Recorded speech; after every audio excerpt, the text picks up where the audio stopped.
Hər vaxtınız xeyirli olsun, hörmətli tamaşaçılar, dəyərli izləyicilər. Bugün mart ayının 22-si həftənin şənbə günüdür və bu dəqiqə olan bir xəbərimiz var, onu nəzərinizə çatdırırıq.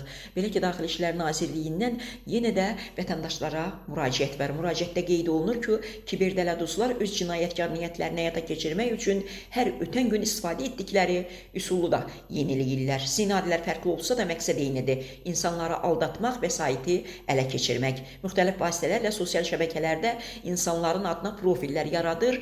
Kiber üsullarla WhatsApp və Telegramda nömrə eyniləşməsi həyata keçirərək dələduzluq edirlər. Sosial şəbəkə hesablarınıza və ya mobil nömrənizə dostunuz, yaxınınız və ya tanışınız hesab etdiyiniz şəxslərdən borca pul istəməsi ilə bağlı mesajlar gələ bilər.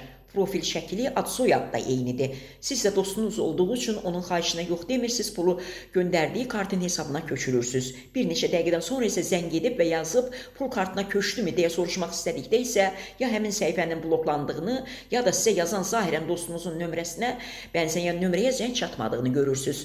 Kontaktınızda dostunuzla həmişə əlaqə saxladığınız nömrəni tapıb danışanda isə məlum olur ki, o sizdən borc pul istəməyib və onun heç bir məsələdən xəbəri yoxdur. Gəlin hər zaman olduğundan daha diqqətli davranaq. Zəng edibsə yazaraq, yazıbsa zəng edərək dəqiqləşdirmə aparaq, şəxsi, həmçinin kart məlumatlarınızı heç kimlə bölüşməyək deyə Nazirliyin xəbərdarlığında qeyd olunur.